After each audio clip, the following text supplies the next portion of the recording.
Hey guys, कैसे हो सब लोग। आई होप आप सब बहुत ही अच्छे होगे, बहुत ही बढ़िया होगे और बहुत ही मस्त होगे। सो आज बात करने वाले हैं सीरीज़ बीफ के बारे में। सो ये कहानी कुछ ऐसी है, और हाँ, रिव्यू स्पॉइलर फ्री होने वाला है, आप बिना किसी टेंशन के इसे सुन सकते हो।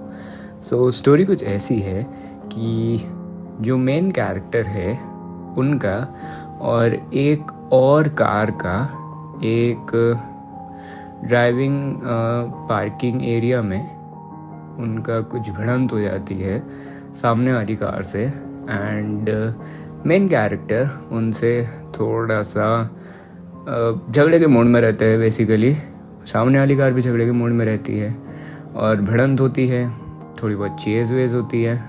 आगे कहानी आपको सीरीज़ में देखना पड़ेगा। सो बीफ एक ऐसी सीरीज़ है जिसका फर्स्ट एपिसोड ही आपको इंटरेस्ट डालने के लिए काफ़ी इंटरेस्ट बन जाता है फर्स्ट एपिसोड से ही। सवाल वो है कि आगे कंटिन्यू रहता है कि नहीं, वो भी समझते हैं अपन। सो फर्स्ट ऑफ ऑल जो सबसे पहली चीज़ जो मैंने नोटिस करी सीरीज़ के बारे में वो ये थी कि एक बहुत ही अलग वे था रिप्रेजेंटेशन का, और एपिसोड्स जो थे उनकी एडिटिंग मेरे को काफ़ी अच्छी लगी और बहुत ही बढ़िया एडिटिंग करी थी। ये डार्क सीरीज़ होने के बाद में भी उस मोड में जाती है, बट काइंड ऑफ एक कंसिस्टेंसी कारण और एक पेसिंग के कारण पूरी तरीके से डार्क वाली वाइब नहीं आती है।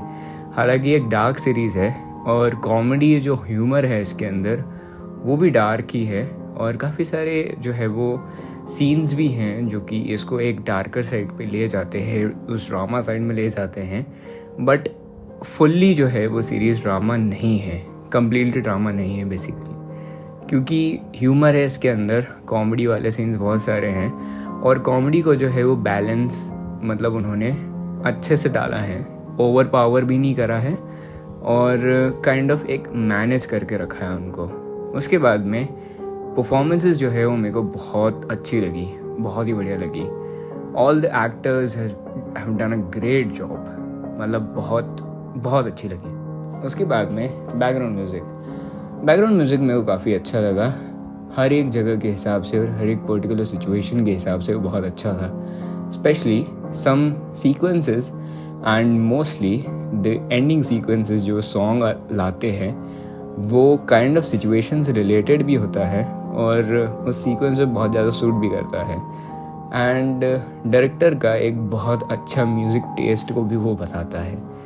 साथ ही साथ में सीरीज़ की जो एडिटिंग है वो तो यार बहुत ज़्यादा एक ऊपर हट के आती है, बिकॉज़ वो एडिटिंग ये एपिसोड जो है वो ईजीली आई थिंक कि ईजीली हर एक एपिसोड एटलीस्ट 5 से 7 मिनट बड़ा हो सकता था। 5 to 10 minutes means a lot in an episode, और उसको मैनेज उन्होंने करा बिकॉज आई थिंक कि ज़्यादा टाइम होने के कारण वो जो सीरीज़ है वो एक डार्कर प्लस ड्रामा में चली जाती है ना। ड्रामा जो होता है वो मोस्टली ऐसे सीक्वेंसेस होते हैं जहाँ पे आपको इंतज़ार करना पड़ता है, बिल्डअप बहुत ज़्यादा होता है। सो ये जो बिल्डअप और इंतज़ार वाली जो चीज़ थी वहाँ पे उन्होंने ये बीफ में ख़त्म कर दी। एक एपिसोड के अंदर खूब सारी स्टोरी है, स्टोरी के साथ साथ में स्टोरी आर्क्स जो है उनके साथ साथ में इसमें कैरेक्टर आर्क्स भी बहुत अच्छे हैं। कैरेक्टर आर्क्स जो है वो मोस्टली इसको और ज़्यादा ब्यूटीफुल बना देते हैं, बिकॉज़ जैसे आप कोई भी कैरेक्टर देखोगे एक पर्टिकुलर रीज़न है कि वो कैरेक्टर क्यों बिहेव कर रहा है और कैसे, अगर वो एक पर्टिकुलर वे में बिहेव कर रहे हैं सो वो क्यों वैसे बिहेव कर रहे हैं, क्या वजह है उसे वो बिहेव करने की। एंड एक बहुत ही एक मैं बोलूँगा कि वेल रिटन बैक स्टोरी और कैरेक्टर की जो राइटिंग है वो मेरे को काफ़ी अच्छी लगी। साथ ही साथ में सीरीज़ की जो राइटिंग है, जो डायलॉग्स है, जो लाइंस हैं वो भी कहीं ना कहीं अच्छे थे। मोस्टली कैरेक्टर डेवलपमेंट जो है वो बहुत अच्छा है। कैरेक्टर डेवलपमेंट आई थिंक सो कि बेस्ट तो नहीं है इसका, बेस्ट और कई सारी चीज़ें हैं, बट आई थिंक सो कि कैरेक्टर आर्क्स और कैरेक्टर डेवलपमेंट इस सीरीज़ की सबसे मेन हाईलाइट है या सबसे बेस्ट पॉइंट है इन माय ओपिनियन। उसके बाद में सीरीज़ में एक और अच्छी चीज़ है, वो है सेटअप बहुत ज़्यादा ब्यूटीफुल है। सेटअप को बहुत ही बारीकी से डिज़ाइन करा है। एंड एक और चीज़ जो मैंने नोटिस करी थी वो ये थी कि सीरीज़ की जो थीम है और एक कैरेक्टर की जो पर्टिकुलर थीम उन्होंने पकड़ी है वो कैसी है। बहुत सारे तरीके होते हैं एक सीन को इंटेंसिफाई करने के, और एक कैरेक्टर के मन में क्या चल रहा है और उस पर्टिकुलर सीन में क्या चल रहा है उसको बताने के लिए। एक बहुत ही क्लीन सेटअप यट उसकी लाइटनिंग में छेड़खानी एक बहुत मेजर इम्पैक्ट या मेजर डिफरेंस क्रिएट कर सकती है एक सीन के अंदर। एंड एक पर्टिकुलर सीन में लाइटनिंग अच्छी हो पर जो पूरा का पूरा सेटअप है उसका अरेंजमेंट अगर अलग हो तो वो बहुत मेजर डिफरेंस करती है create in the whole representation. Because representation इसीलिए क्योंकि सीन स्टोरी एक समय तक आपके साथ में रहते हैं, बट अनकॉन्शियसली आप जो है वो सेटअप को एनालाइज बहुत ज़्यादा करते हैं, अनकॉन्शियसली करते हैं। बिकॉज स्क्रीन के ऊपर आपका ध्यान जाता है, फ्रेम्स के ऊपर आपका ध्यान जाता है।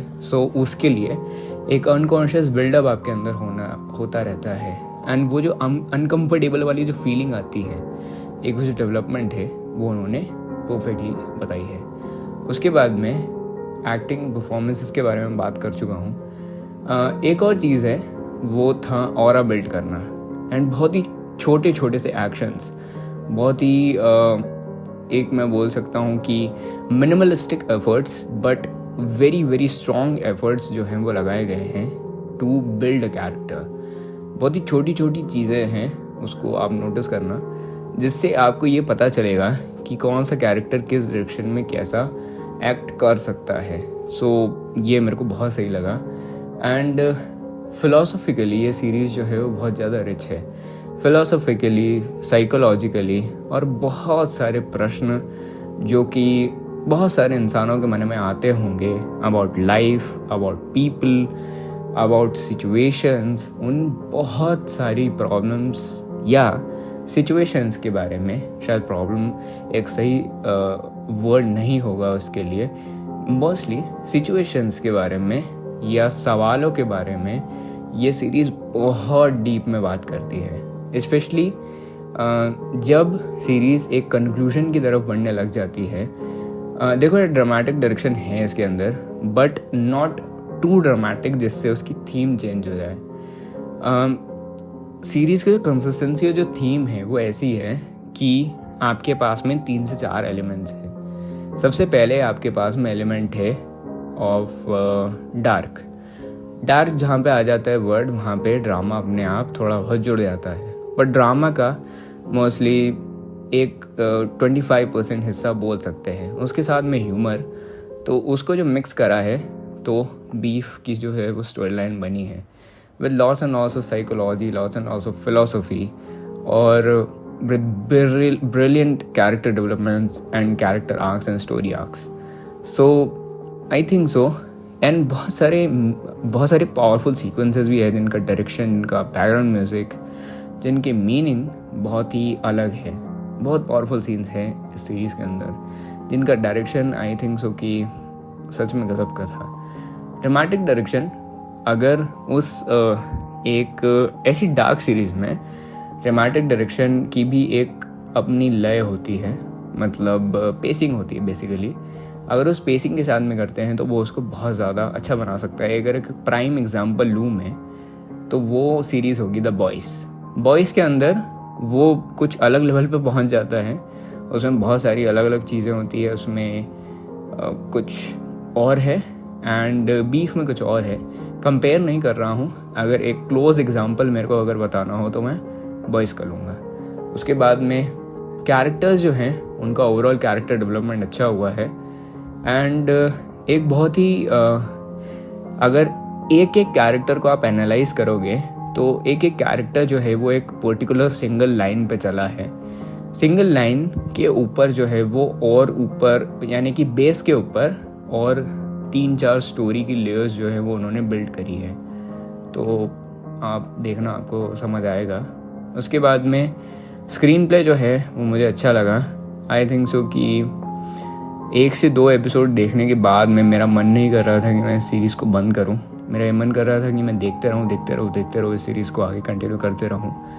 उसके बाद में आई थिंक सो कि स्टोरी रिच है और स्टोरी जो है वो इंटरेस्टिंग भी है। स्टोरी लाइन जो है वो इंटरेस्टिंग है बिकॉज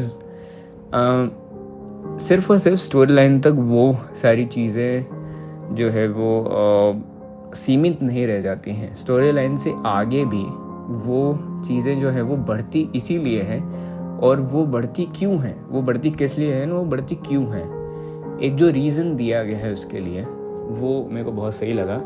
सो ओवरऑल अगर देखा जाए तो बीफ एक बहुत ही अच्छी सीरीज़ है, एंड स्पेशली आपके समय के भी जो है वो ये वर्थ रहेगी बिकॉज 10 एपिसोड है। हर एक एपिसोड जो है वो 35 से 40 मिनट के बीच का है, एंड आई थिंक सो कि आपको मज़ा आने वाला है। एक जो चीज़ मुझे इससे नहीं पसंद आई थी वो थे कुछ कंक्लूजन्स, कुछ पार्ट्स के जो है वो कंक्लूजन्स मेरे को बिल्कुल भी अच्छे नहीं लगे थे। और इस सीरीज़ का डायरेक्शन जो है वो बहुत ही ज़बरदस्त लगा मेरे को। आई think so one of the best directions I have ever seen.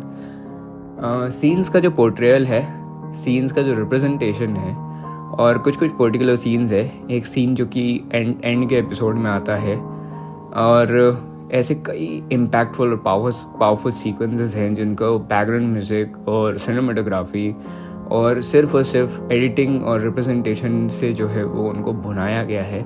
सो बहुत सही लगते हैं देखने में। उसके साथ ही साथ में कुछ एंड्स जो कुछ कंक्लूजन्स हैं वो मेरे को अच्छे नहीं लगे बिकॉज उनको ड्रैग करके एक ऐसी एंडिंग पे उनको एंड करा है जिसके कारण वो स्टोरी जो है वो कहीं ना कहीं से थोड़ा सेंस नहीं बनाती है, या स्टोरी जो है वो एक ऐसे एंड पॉइंट पे वो उसको एंड करना चाहते हैं जिससे कि थोड़ा सा सेंस नहीं बनता या स्टोरी थोड़ी कमज़ोर हो जाती है। बेसिकली एक वो चीज़ है। अगर आप ड्रामा देखना पसंद करते हैं तो आपको इस सीरीज़ को एक चांस ज़रूर देना चाहिए। आई थिंक सो कि आपको अच्छी लगेगी। ड्रामेटिक डायरेक्शन देखते हो सो या ड्रामेटिक चीज़ें देखना पसंद है, फाइट्स वगैरह, एक्शन सीक्वेंसेस वगैरह, ये वो बहुत सारी चीज़ें, तो भी आप इस सीरीज़ को एक चांस दे सकते हो, शायद आपको पसंद आ जाए। अगर आपको एक कामिंग सीरीज़ देखना है तो आई थिंक ये आपके लिए नहीं है, फिर भी एक चांस दे के देख लो, हो सकता है आपको पसंद आ जाए। उसके बाद में अगर आपको एक ऐसी सीरीज़ देखना है जो कि कुछ नई हो, कुछ नया वाला एलिमेंट हो, तो भी आप इसको देख सकते हो, या आपको पसंद आएगी। एंड मोस्टली आपको ये पसंद आएगी यार। कोई भी आई थिंक सो कि 90% ऑडियंस जो कि इस फिल्म को देखेगी वो इसको पसंद करेगी। उसके बाद में अगर मेरे को इस सीरीज़ को रेट करना हुआ तो मैं इसको रेट करूँगा लगभग 9 out of 10 या 9.3 out of 10। And that's it. Bye bye, take care, ख्याल रखना अपना, अपने परिवार वालों का ख्याल रखना, मज़े करना, और मिलते हैं अगली बार अगले एपिसोड में। तब तक के लिए बाय बाय, टेक केयर।